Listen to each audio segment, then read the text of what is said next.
recording in the cloud um, on May the 4th, Star Wars Day, 2026. Um, and here we go. Um,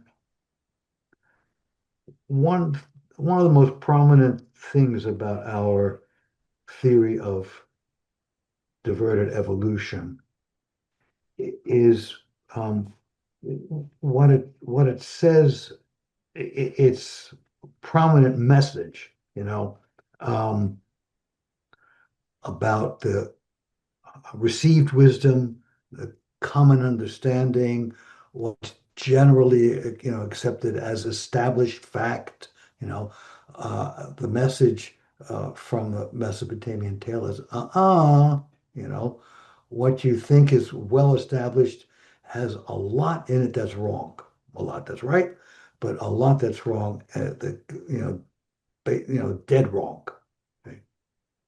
Um, and we may be living at a time when uh, received wisdom is really going to get questioned. Um, I won't divert us too long in this direction, but one which I hope gets overturned in my lifetime. I'd love to see it done, is the Big Bang Theory, because that really would require uh, science and to some extent religion, mostly physics, astrophysics, backing up and no longer dismissing all of the ancient traditions, that said that there was a primary force, that it was the specific life force, the life energy, and the different traditions, Chinese, Hindu, Greek, they all had different, Hebrew, all had different names for it, but they were the same understanding, through basic knowing, not through experimentation, that there was this primordial energy, okay, and lots of ways in which it's manifest that we can see now, everything from precognition to ESP to the collective unconscious.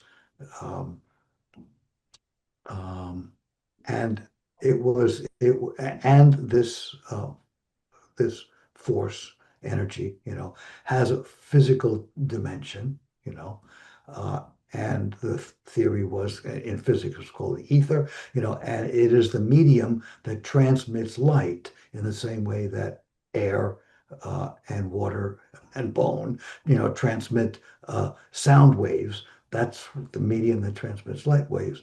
And there was this more or less political decision within the physics community that didn't exist, and this is in the face of experiments that showed that it doesn't exist, um, and that has to be overturned, in order for the totally counterintuitive Big Bang theory to be tossed out. I'm hoping, I got my fingers crossed for that one, but I don't have high hopes. By the way, at any point today, this evening, slow me down, raise a hand. So, I look forward to being questioned, or I wouldn't consider it an interruption. I just don't need to make this a monologue for too long. So here's another one, another accepted set of facts that is being challenged. Linda put me onto this guy, and I don't know how solid all of his reasoning is, and you can look him up. The name is Brooks Agnew, Agnew, and you know he's on YouTube, and one of the things that makes me cautious about Dr. Agnew, he's a physicist, you know, is his enthusiasm, for what he's presenting, and you know, the legitimate presenters of of fringe material, when they are sober and well paced, Avi Loeb, for example. He doesn't get all excited. You know, and when the presenter is all super enthusiastic, it quickly becomes about him. You know, by the way, these are always male. Comes about him, and even if what he's presenting uh, is has some solidity to it. The whole thing becomes questionable, because of the self-advertisement that's involved. Another character in this regard is Michael Tellinger, who's really discovered some extraordinary structures in Southern Africa, but his whole pitch, it makes it hard to really pay attention. Anyway, he's, by the way, in towards the end of Evolution Diverted. His stuff is in there, and it's worth paying attention And to. Mike, Yes. you might consider that that is an unreasoning prejudice that was placed in your consciousness when you were a child. I that could be. Um,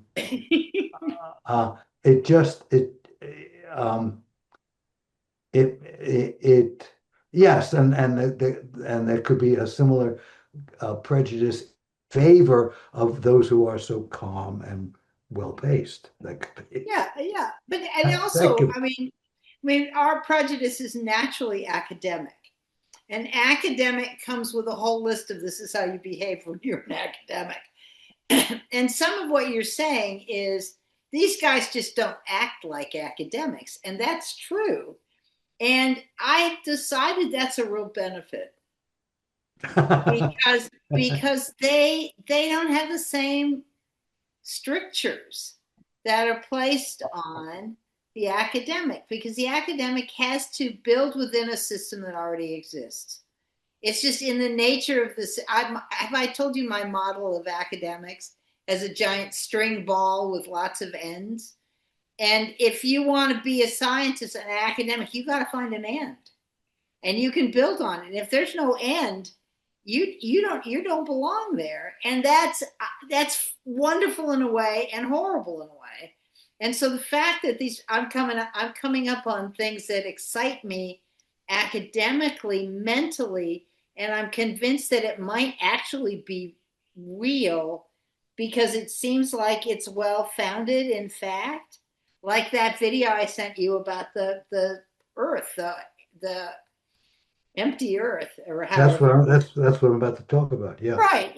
And the reason that's so exciting to me is because this looks like this is really pulling us into another, perhaps testable set of observations that would have never been considered if you had to have a string in to tie to it. Anyway, I'll shut up.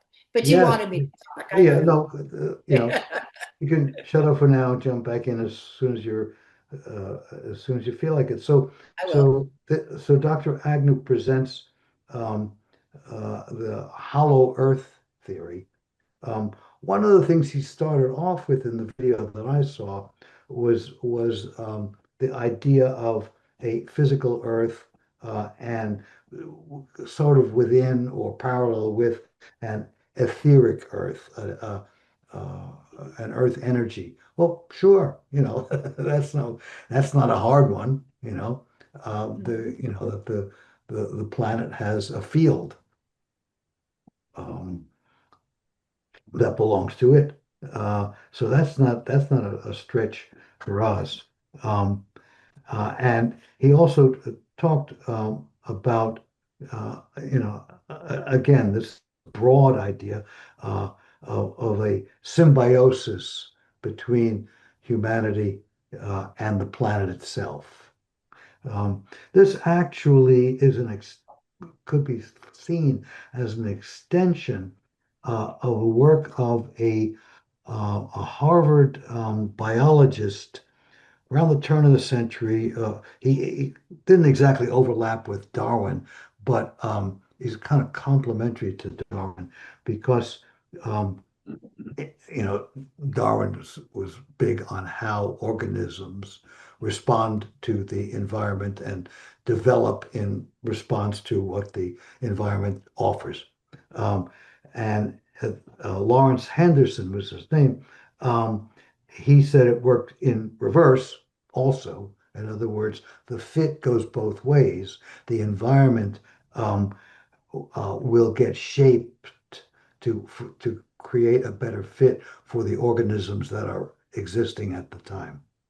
Uh, Mm. um, okay, so that's those are broad ideas, but the main pitch that he's making is that that the Earth is very differently layered than the geologists and geophysicists now claim. Imagine. And that one of the prime differences is at the center, there's a void. Um, One of the lines of evidence for that is that the continents, which we know, fit together very nicely, they also fit together on their backsides too. In other words, they are the crust of an Earth that was much smaller and expanded. And this had to do with the conservation of angular momentum, blah, blah, blah. But the Earth expanded, and opened up the ocean floors. And one of and so if you have a planet this size that gets this big and opens up the ocean floors between the crust, pieces of crust, well, that fits with the center being hollow. Okay. Well, I Um, mean, didn't they show, Mike, that this is still going on, that on the ocean floor, the ocean floor, there are these, I guess, volcanic areas that are just filling in, as if to say the Earth is expanding even now, right? Maybe not expanding, but yeah, the floor is, there's fresh material being laid Yeah, down the floor new in certain material being places. laid down, so as if to Yeah. say that, Yeah. yeah. Well, one line of evidence for this idea is that the ocean floors are much, much younger than the continents, than the mountains. I mean, significantly, younger. Um, Now, one thing that I find interesting is this idea of an Earth that has expanded and opened up the ocean floors is compatible with the Mesopotamian tale, because the Mesopotamian tale says that there was a collision of a moon of Nibiru that tore a hole in the earth. Okay, that helps to explain why the basin of the Pacific is so much deeper than all the other oceans. Okay. Matter of fact, before the volcanic material began to fill um, the basin of the Pacific, it was 12 miles deep. Okay, so we remember that that's the story in the tablets and in the carvings. And Earth, geo in Greek, was key in Sumerian, and key meant hollowed out, gouged. Huh. Okay. Now, the Sumerians, um, the Anunnaki, um, they the Sumerians were loved to pun. Their writings are filled with puns. Mm. My guess is that they didn't kind of invent punning, that it was something that the Anunnaki liked to do also. So the hollowed out Earth could also not only mean gouged at the surface, could also mean hollowed out inside because of earlier expansion. Mm. Possibility. Um, anyway, I'm going to jump. Are Uh, you going to talk about my favorite data from that story, that talk, was the fact that when you try to explain why when an earthquake happens in one part of the planet, it's picked up on sensors in other on the other side of the planet in patterns that never made any sense until they modeled it based taking the real life data but modeled it with the earth being empty inside or air basically not a solid core, and then all of a sudden that the data made perfect sense. yes, that was a striking um, Yes.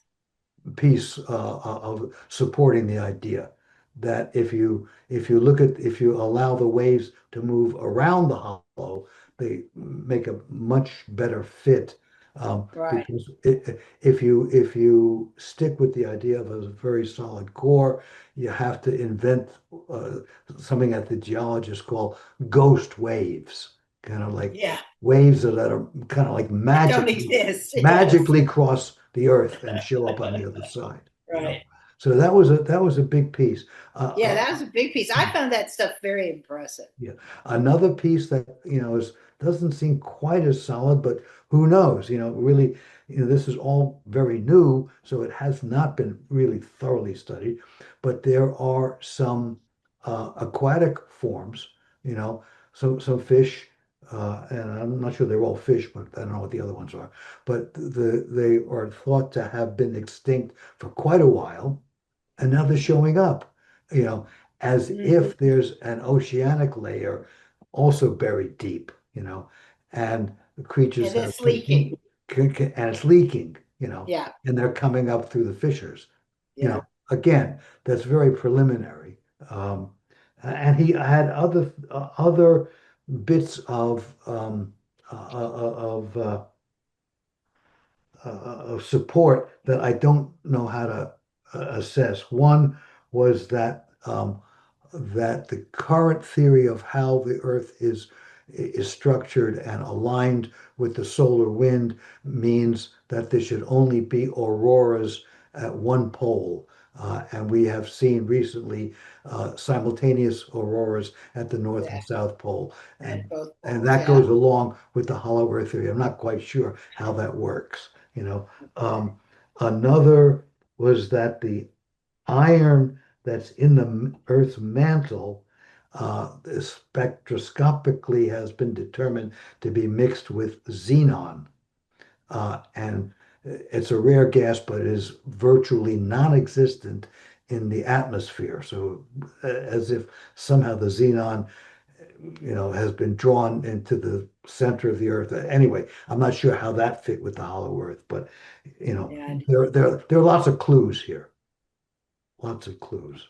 Um, Yeah.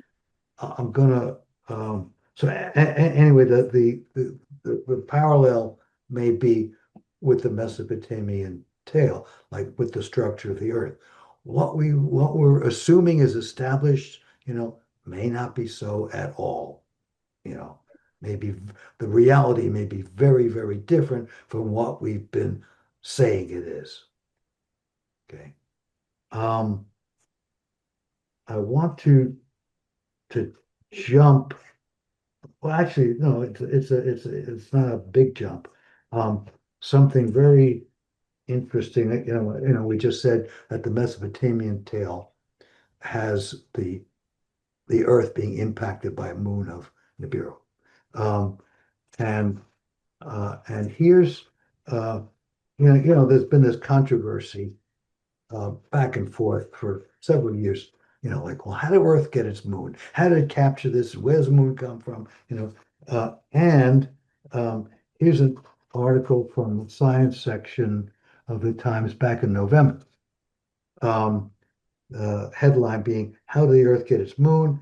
Looks like an inside job." Hey, Ryan, hi. Oh, how are you guys? Glad you could make it. Me too. So we're just talking about a piece of current discovery that supports the Mesopotamian tale, as if let's. It's nice when things fit. It's not like Yes. it's not like we need more proof. We're desperate to prove it. But when something fits, a new discovery fits, is compatible with the story. That's nice. Yes, it is. What is the new Okay. discovery? The new discovery, okay, so was that this there was something, and it's a theoretical planet, and they don't know where it is, and they're giving it a name, Thea, but it crashed into the Earth, um, and it's a violent, elegant theory for how I'm quoting from the article got its moon. Um, Questions about this moon-making cataclysm remain. One unanswered query is, where in the solar system did Thea come from? Well, the tablets say Thea came in on a passage of Nibiru through the inner solar system. And a, a study in journal Science looks at the chemical clues in Earth rocks, meteorites, and moon matter. Scientists have found ghostly remnants of this body that crashed into Earth and by the way, gouged out the basin of the Pacific. Um, they show that this body and the Earth were built from the same construction materials. And that makes sense that Earth and Nibiru, and therefore Nibiru's moons, were very similar because they aggregated in a same neighborhood in the primordial solar disk. Okay. Earth having formed current Earth, now in orbit 3, having formed in orbit 5, you know, and Nibiru having formed in orbit 3, it makes sense that chemically they're similar, which was confirmed by the fact that the Anunnaki could get out of their ships, breathe the air, drink the water, grow their food. Clearly, they were coming from a planet which was very similar.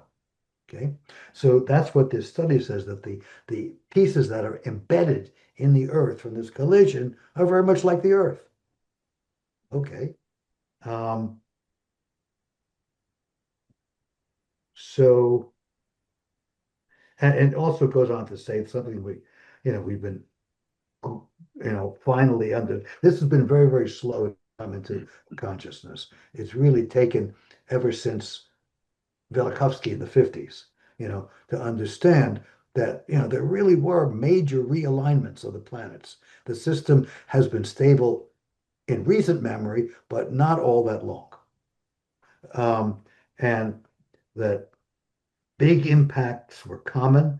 Eventually, they've dropped off, the impacts and rearrangements, but didn't disappear entirely. And Earth happened to be hit by a late one. That fits. So anyway, they're quoting a German geochemist, who's behind this theory.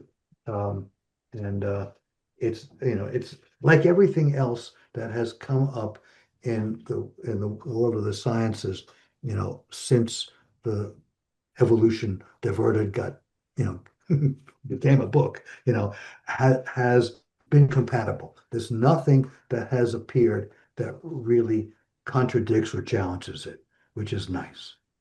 Okay. Um, Now what I'd like to offer up now, um, is not really new, but it is, you might say, kind of comforting. Um, as I recently reread the Iliad. Um, it was kind of interesting seeing the margin notes scribbled by an 18-year-old.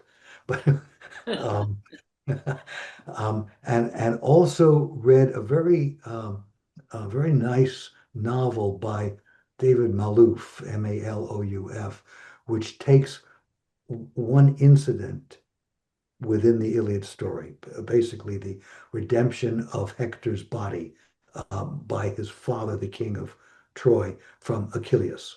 Okay, and the book is called Ransom, and it expands that minor episode in the Troy story, um, and um, the picture of man and God, you know, in the Greek tradition, ancient and classical tradition, you know, um, so fits what we intuit about the relationship between man and God from the mess. Hold on, that's Reeve. Hi, Reeve. Hey, can you get me on? My computer just failed me. You're on as good. I think you're on as good as we can do right now, which is audio. So just Yeah, I could, yeah, I'm listening in. All yeah, right. okay. Yes. So All right. uh we intuit what the relationships must have been from the carvings, from the images and from the texts. But what's very nice is the way it's elaborated in the Greek tradition, and we do know that all of Greek culture originated in a westward migration of of thought and tradition.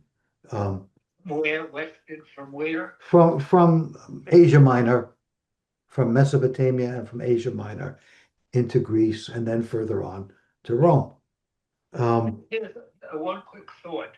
I had a scholar who says that same time going east by the Exodus community, there was a going west to Greece, and that started the same growth in Judaism gave the Hellenism, like put it differently, Hebraism, it came the same people to Hellenism, going in the other direction when the destruction occurred. Okay. I'm not sure of any eastward movement before Alexander the Great, but there might have been. Um, anyway, uh, the the theology of the Greeks really reflects as I said, the relationship between man and deity in Mesopotamia. For one thing, the human God interface is very fluid. The boundary is very permeable. Um, the gods are flesh and blood creatures. Um, their domain is remote. You know, the Greeks had Olympus, but in Mesopotamia, Nibiru, orbit, and the ziggurats high above the sacred precincts in the city. Um, they they have extraordinary ability. Okay, um, for the Mesopotamians, we see that their extraordinary abilities were technological, weapons, tools. Okay, for the Greeks, they're magical, um, but it's very similar. You know, flesh and blood creatures who can do extraordinary things, like fly or assume the shape of a goose, or you know. And throughout the literature, they talk about humans who have godlike attributes, like Achilles. Okay, uh, and and the gods, of course, you know, are frequently showing how human-like they are. Okay? And of course, there are demigods, you know, who offspring of a god and a human, like Achilles himself. Uh, his mother was a sea nymph. Um, the pantheons are very much the same, both made of six male and six female highest uh, deities. The Romans did the same thing, by the way. Um, and here's a nice one: Enlil and Enki. the sons of the heavenly one, On, the king of Nibiru. And in Greek and Roman traditions, Zeus, Jupiter, and Poseidon, Neptune, the god of the sea, just like Enki was the god of the sea. They are the sons of Kronos, Saturn. Okay, the let's what I'm saying is that the Greeks and to some extent the Romans, really tell us a lot about the Mesopotamians. Um, Now, thoughts about that? Um, excuse me. Oops, left my water downstairs. Um, Now, Linda and I have kicked around at times the idea that the Anunnaki um, wanted to limit human capacities. Um, and one of the ways that is reflected um, is in Genesis, in the story about the so-called Tower of Babel. Um, and to quote from Genesis, let us build us a city uh, with its top in the heavens. It didn't mean that it actually reached heavens. It meant that the upper stories were in the sky. That's all it really meant. Um, uh, and that we may make us a name, lest we be scattered over the earth. As one people and one language for all, this is what they have begun to do. Now nothing they plot will elude them. That's the gods are talking. Gods, plural. Uh, um, well, it's the Lord, but the it's a plural grammatically. Um, so come, let us go down. That's the language, in the Bible. Let us go down uh, and baffle their language so that they will not understand each other's language. And from there, the Lord scattered them over all the earth. Uh, so that's one reflection of the wish to keep us not so capable. Um, there's also the question about us and the Neanderthals. Clearly the Neanderthals were before Cro-Magnon man or Homo sapiens neanderthaliensis preceded Homo sapiens sapiens. Okay. Um, but they were in some way, I don't know if this is going to show up, but here's a here's a Neanderthal skull and a human skull. This is the Neanderthal here. Clearly a much more robust figure. More like the Anunnaki, who were giants. And as they moved along in the laboratory work, which extended over a vast amount of time, not just a few months as implied in the tablets, they scaled down the human species. They were, in other words, uh, in some ways the Neanderthal was too much like them, and they were looking for somebody not as quite as strong physically. Um, there's a little piece of DNA evidence that in a roundabout way supports the um, Neanderthals being more capable, stronger, um, because they certainly weren't primitive by any means. They keep finding out things that they could do, like somebody recently found that they could hunt elephants with spears, you know. Um, this piece of tempting DNA evidence is when they look at the hybridization of Homo sapiens sapiens and Homo sapiens neanderthaliensis, um, and how the genes got mixed. It turns out that the most numerous pairing by far was a Neanderthal man with a human woman.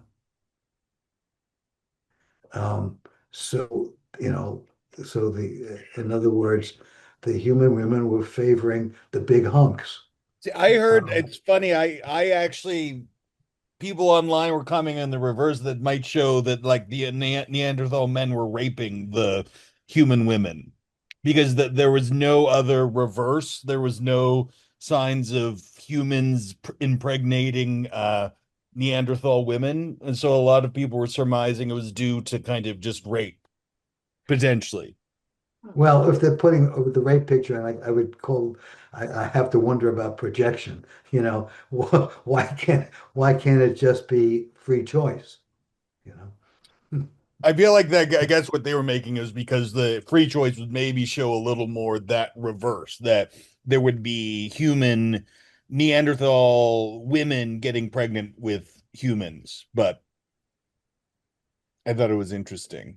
Yeah, but you know, um, but I forget the numbers, but it was like there was no comparison between the way it sorted out when there was cross species, you know, Okay. breeding. Um, Zipping through the notes here. Uh, Here's a recent recent clarification or discovery. Um, and it showed up in okay. Well, first let me back up a bit. Um, Flight and the location of structures and cities, there's some relationship there. Sitchin raised the question, why was there a city, why was there an Anunnaki settlement in Jerusalem? Why, you know, it's not on any trade routes, there's hardly any water there. What made Jerusalem important? So important, you know, that it became holy for the Jews and then the Muslims later. So it was an, you know, a significant Anunnaki base outside of Mesopotamia. So why there? Okay. Um, and what he deduced, he looked at the map and he said, wow, you know, um, if you are trying to land a ship at the spaceport on in the Sinai, um, there's a straight line from that location through Jerusalem to Ararat, the highest mountain in the Middle East. So even if you are flying on instruments, it's nice to have a visual line of sight to orient for the pilot to orient himself. So there's a straight line, uh, Ararat, Jerusalem, um, and forget the name right of the Sinai Strait. No, no, no, no, no, no, no, please, please. Which now? No, I'm talking about the one in Sinai. In addition, in addition, in addition, Yeah. there's also a line of sight that goes from Baalbek through Jerusalem to the tallest mountain in the Sinai, which is Mount St. Catherine, which is probably Mount Zion. Okay. So Jerusalem is sitting on a line of sight from a prominent mountain to two different spaceports, the one in the Sinai and the one at Baalbek. And let us not forget that Zion means beacon. Ta-da! Uh, so, um, so, we need to pay some attention to where things are in relation to flight. Okay, this is something which came up now on Origin Vault, which is on YouTube. They have a channel. Um, and what they are pointing out, which nobody so far as far as I can tell, has noted that the prominent cities in Mesopotamia, um, Eridu, which was the first settlement, and then Bad Tiberia, then Larak, then Nippur, then Shuruppak, and then Sipar, um, were all on a straight line, all on a straight line, and pretty much equidistant. Um, so their settlement, had to do with coordinating flights, um, which is pretty cool. Um, uh, Nippur, by the way, which is in the middle of it, that was also, later originally called Nibriki, and that was the connection point between Earth and Nibiru.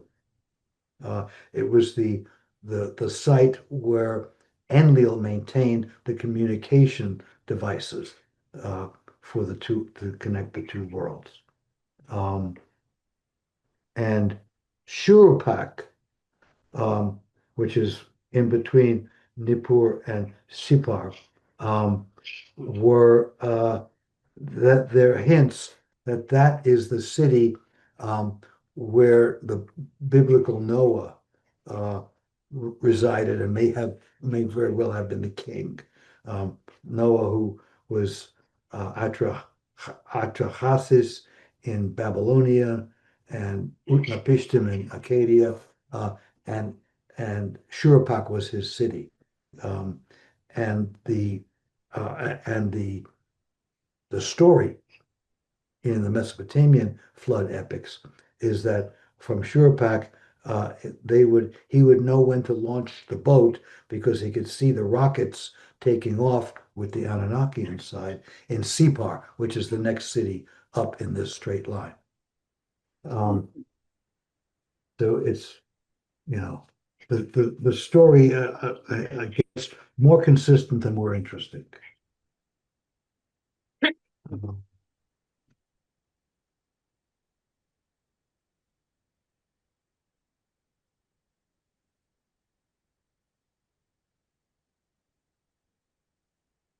And that's what came up in the last 2 months since we last met.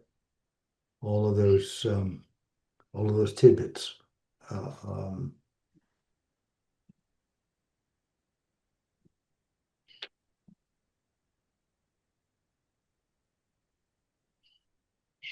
I guess, I guess this idea that what we take for granted and what we believe is established, you know, uh, getting tossed up, getting upheaved, you know, by uh, the tail, and maybe by the hollow earth discoveries, I mean, it may be happening in a very broad way. I mean, we've taken for granted that the Constitution of the United States was an eternal document, and it may prove to have uh, outlived its usefulness and may get undone. Okay. Um, the same thing about what has seemed to be a stable world order. Um, so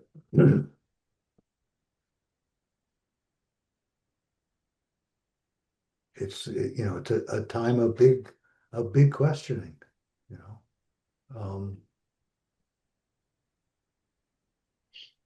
we would like things to be more stable, more predictable, uh, more dependable than they may be.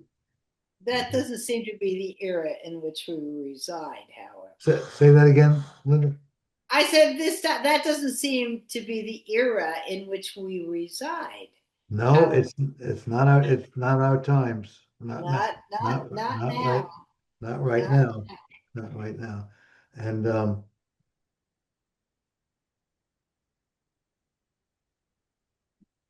and the degree of change, the degree of fluidity, um, may be terrifying. Look, it,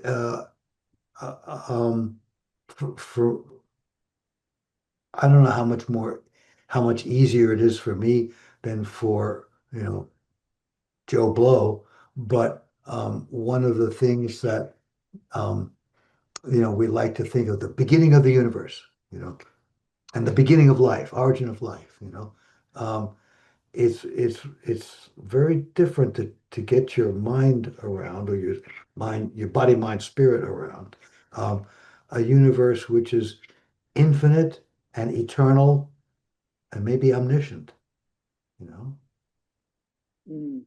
and maybe life never began.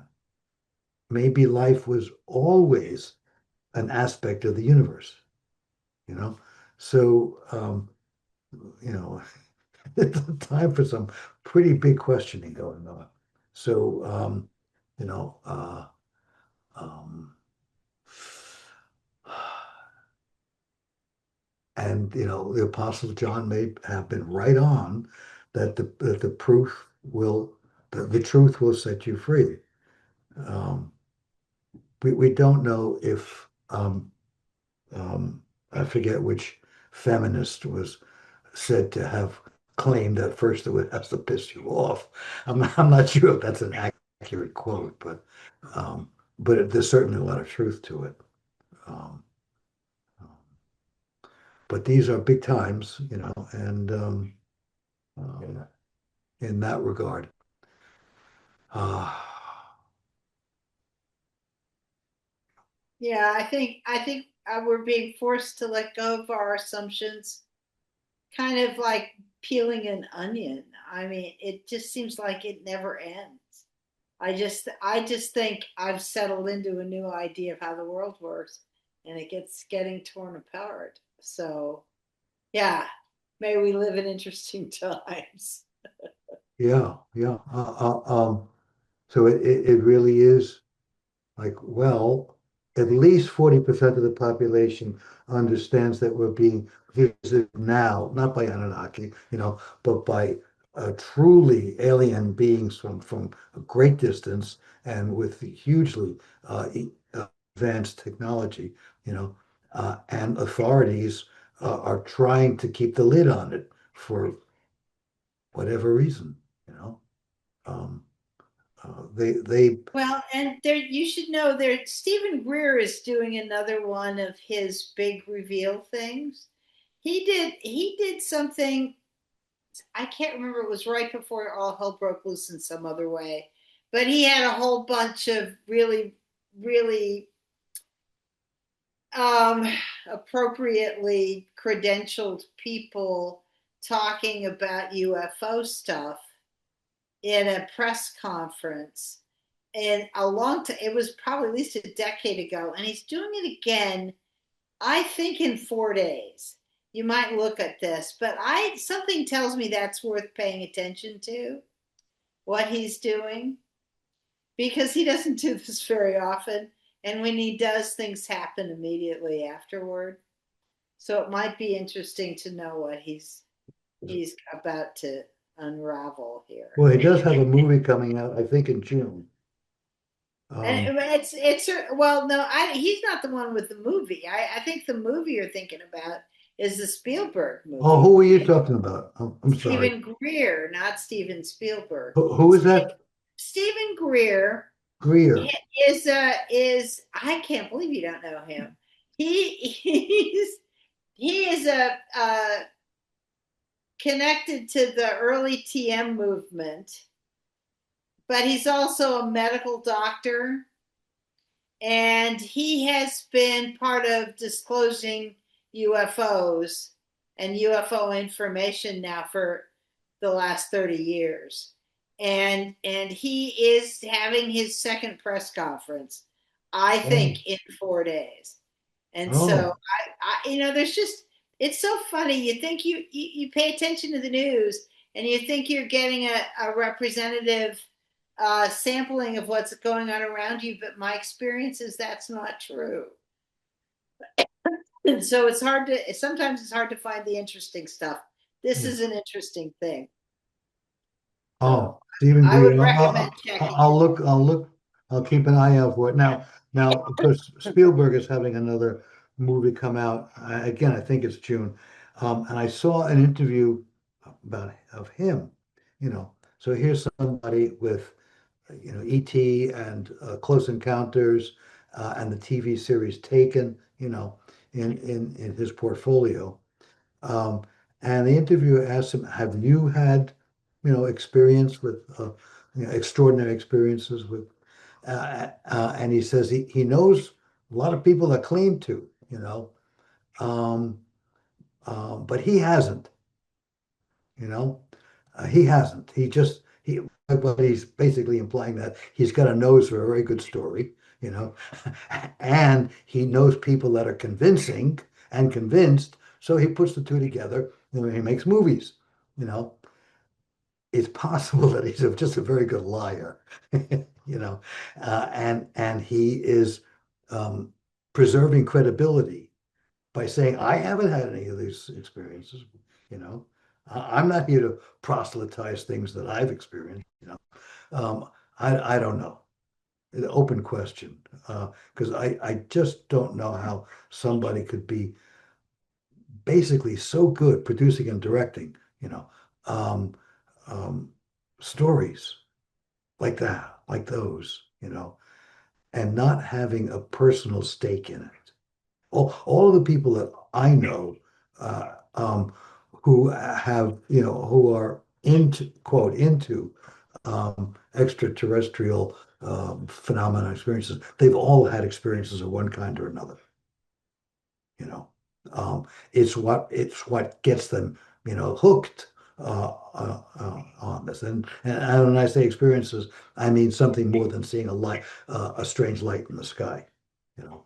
Um, but it is possible Well, Mike, when that I don't think I've had any association with extraterrestrials. I mean, I don't think so. I have no memory of that. But some friends have, and when I've listened to some of their stories, and some of them are very good at relating what happened. I mean, they're very factual and relating in detail what happened and how they felt and so on. Um, that I'm so engrossed, I feel like I'm there. And Daughter to Hell, I could direct a scene of an airplane, a small airplane craft flying over New England at nighttime and a Foo Fighter globe going around the wing and the fear of the inhabitants in the cockpit of the airplane. My friend, the pilot, and contract, he was fine. He just said, "I don't know what's going on, but I fly the plane." And his companion there was like totally freaked out and clamoring to get down to ground, land, get me out of here. I I mean. I don't have Spielberg's experience or talent in directing, but I think I could do a decent enough job directing that scene. Only because I'm engrossed with the tale that's been told me, and of course I fill in, as we all do. So he might not be shading the truth. Yeah, I tend to also think that if you look, I mean, he was born in 47, I believe.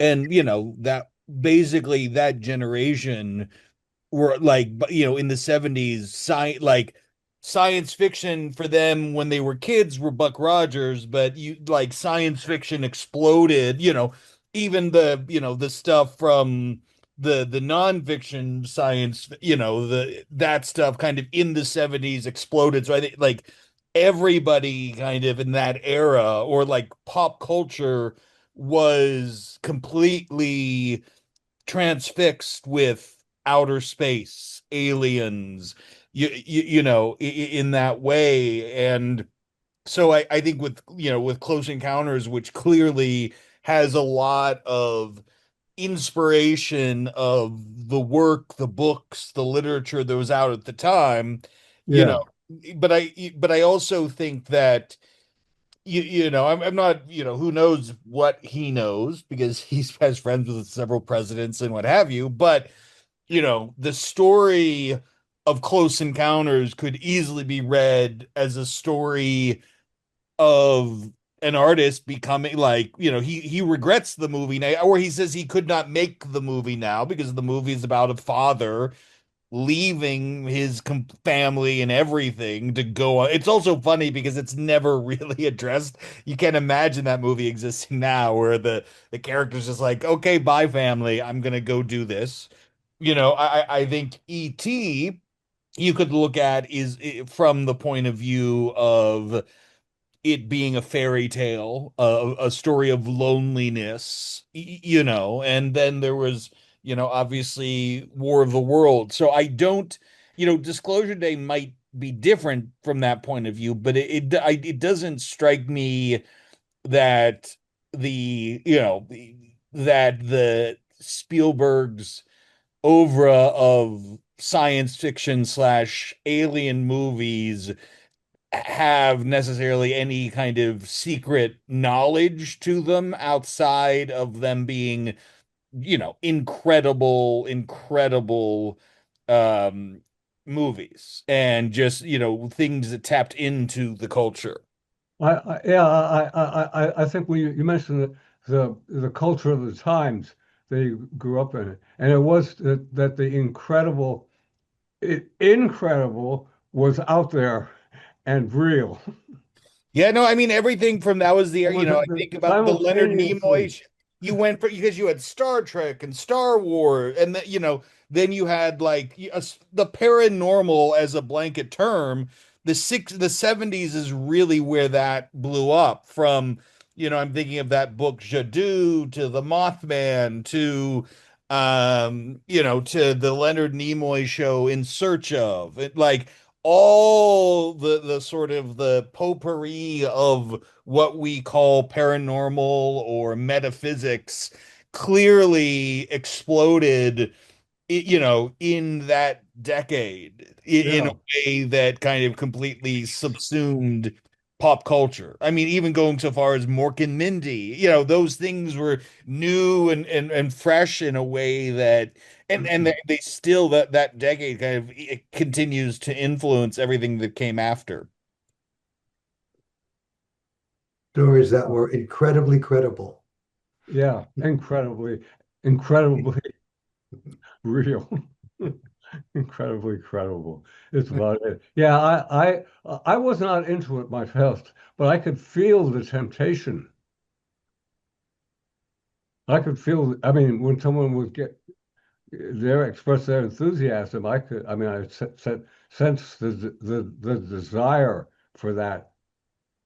The, I don't know, it was like the sirens, you know, the Odyssey. Yeah, yeah. In those times, I had a vast science fiction library, you know, which I since dumped, but um, uh, it was just very attractive, put it that way. Yeah. Very engrossing, very attractive. But that's an entertaining conceit, Mike. That the director is feigning ignorance. I have no association with this. I'm just like you people. It's like kind of the reverse. They've tried, there's been several projects have never made it into a movie, but there's been several projects that have followed you know, Stanley Kubrick trying to, you know, as he shoots the fake moon landing. I mean, they did a version of that with the Channing Tatum, Scarlett Johansson. Is it Fly Me to the Moon that came out last year, the year before, where they're hired because basically in that and this is kind of but basically was NASA is afraid that a disaster is going to happen, so they want to like shoot the fake one in case something bad. And they make it. I mean, the movie itself is like a screwball romantic comedy within Yeah. that period, but yeah, you get that. But yeah, I mean, with Steven Spielberg, the other thing I think you could potentially argue against him having any great knowledge is from the simple fact that the his two, that we said there's three major alien movies he's made. Two Yeah. of them, were made before, I mean, before he was, hugely popular as a filmmaker, but he did not become, BFFs with presidents and that kind of billionaire type person um until after, they were made, Hmm. Hmm. which, and again, who knows what he knows.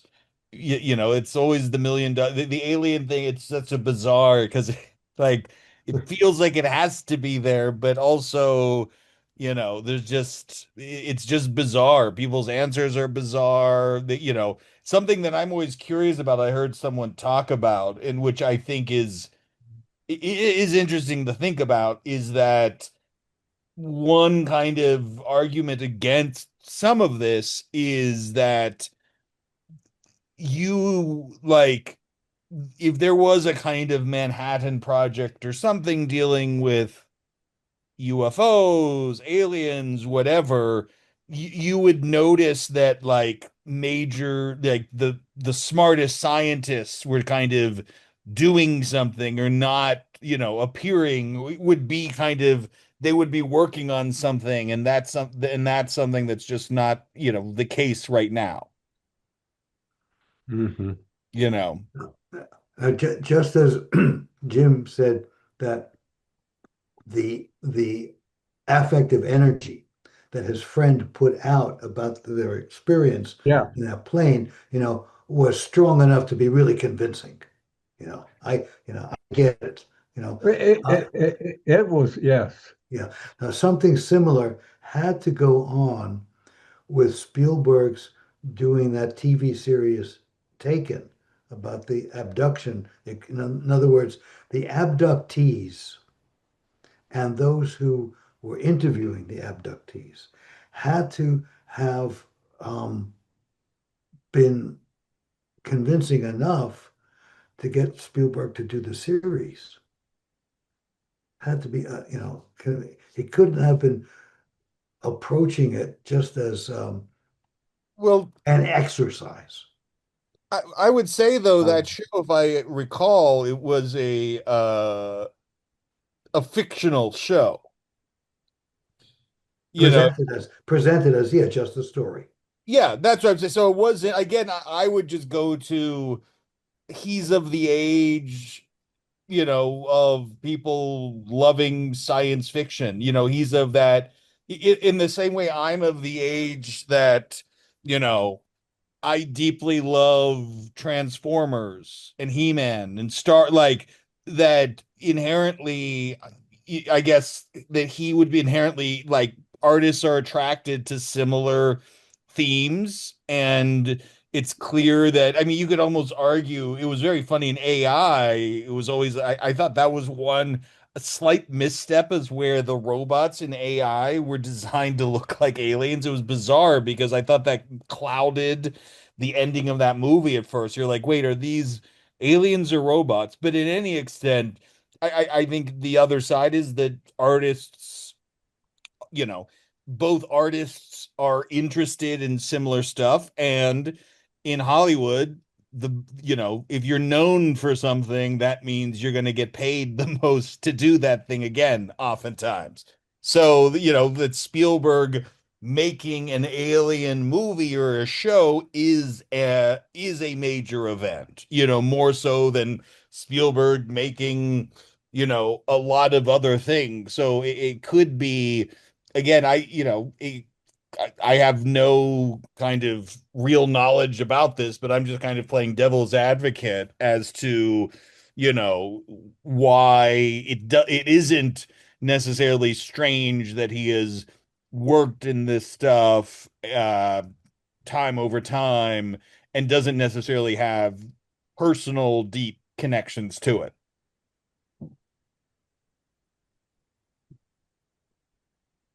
He's very good at doing it too. I'm very Yes. excited for Disclosure Day, Uh, um, June uh, 12th.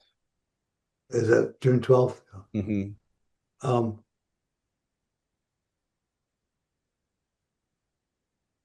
I would think that, again, I don't want to try to get inside the head of somebody I don't know in the slightest, but um, I'm inclined to think my positive thought is, he's seeing there's good reason why everybody is so taken with this material, with this subject. There's good reason. In other words, he's not simply exploiting, um, popular fascination. He's saying, yeah, people are really interested, and I'm going to go with that. But there's some real significance in people being so interested. It isn't just, a phase. It isn't just style, There's something substantial here, which is why people are riveted the way they are and have been since the 70s. Something I would be curious to know, and you probably know, Mike, because I've always thought doing a period piece about UFO abductions or something would be interesting. Are there between, let's say, 1700 or 1600 and 1960, are there correspondences, recollections where people talk about being abducted in the exact same way? I think the one word answer is no, and but the expanding on it is, and that's because the experiences are clouded in induced amnesia. So that the stories don't come out unless the person is put into a light trance and begins to remember. Um, um, Is that the case for all abductees? Like no one remembers unless they are put in a trance? it's variable. They'll remember. They'll kind of remember. My deepest research was with someone that I was, treating in therapy for quite a while, and it was something of a mystery. I may have told this story before. Something of a mystery because I couldn't connect his life story, particularly his early life story, you know, with his extreme anxiety, extreme sensitivities. They didn't go together. Okay. Um, and he had visions. In other words, he had breakthroughs, in retrospect, breakthroughs through the amnesia. Okay. He would imagine him and his sister flying up in the air. Okay. He would imagine, things like that, and as it turned out at the time, I had started to read the abduction literature. And then that made sense. In other words, his symptoms, you know, would fit with the traumatization, you know, by experiences that he couldn't consciously remember. Did you tell him that? Yes. And what he said was that he really wished that I had told him that what he was seeing were psychotic hallucinations. Ah. And he was so distressed to to to glimpse It's not your mother, it's the aliens. that what that's right, that it was so to glimpse that these things had really happened, that yes, and he was very guilty as an older brother to have not protected his sister, you know he was so appalled by that he disappeared. I mean, I became persona non grata. To talk with me meant he had to continue to face this, and so he found some way to bury it, and dropped out after years of work together. Never heard from him again. Huh. Wow. And I say, wow, maybe I should have kept my mouth shut. How was his insurance? Did it pay well? Uh, Yeah. Um, and the terrible thing was, trauma, does have this awful way of producing reenactment. And in real life, he had an incident where he had failed to protect his girlfriend. And that actually was one of the things that opened up the old stories. Mm, mm. The reenactment brought to life the actual original enactment. But as soon as you started uncovering that, he just stopped coming. Yeah. No explanation, no. Wow. That must Well, be hard for you. well, well, people disappearing and ghosting is not a rare experience at all in my business. Mhm. And, it's mind-boggling, but I can theorize why it happens. But just for one reason or another, so many people just can't say goodbye. They Mm, just have to make goodbye. mm, Um, so that part of it was not so extraordinary. Um, but it was really telling. Okay.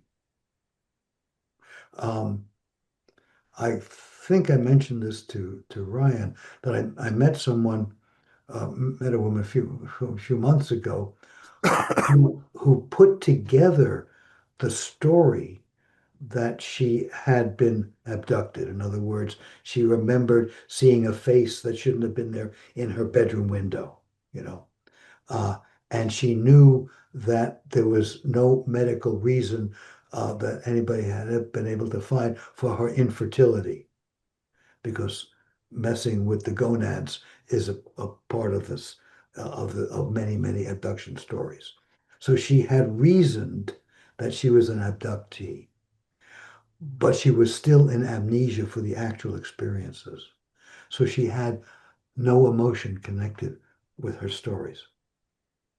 She just knew it had to have happened, but she had no access to it in terms of memory. mm. Okay. The amnesia is pretty dense. Now, whether these are still going on, um, whether they happened hundreds of years ago, who knows? I haven't heard anything um, about there being an ongoing um, uh, abductions now. Somebody put out a design.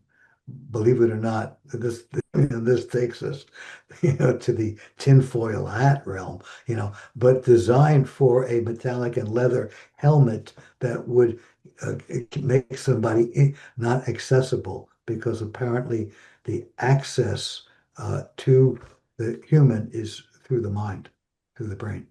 Um, and maybe the abduction community got word of this and started using them. I don't know. I don't know. But I haven't heard You're anything. not talking about tinfoil hats, are It was a hat that it was a helmet that had some metallic component to it. you? It There you does sound go. sorry. So, Okay. sorry, you know, but because this is really, terrifying for people, because if they got him once, they can get him again, and they do. The stories seem to be intergenerational, that they are following people down um, inheritance lines. So, but I don't know that it's going on anymore. They may have accomplished what they came for already. Uh, um, um,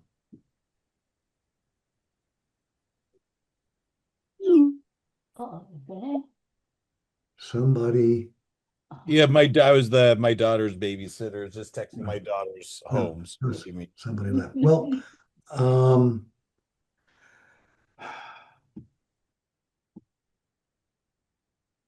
if things related to our, our explorations and discoveries come up in the next couple of months, we'll meet again in a couple of months. So this is early May, June, early July, or maybe early August if it takes longer. For now, let's say good night. live long Thank you. and prosper. Yes. You Yeah. Good night. guys are awesome. I have to go And we grab know her. and we Talk soon. and we know where that comes from. Yes, His synagogue experience. true. Yep. That's a shin, the letter shin, the consonant shin, which is the first letter of one of the names of God in Hebrew. Be Yeah. well.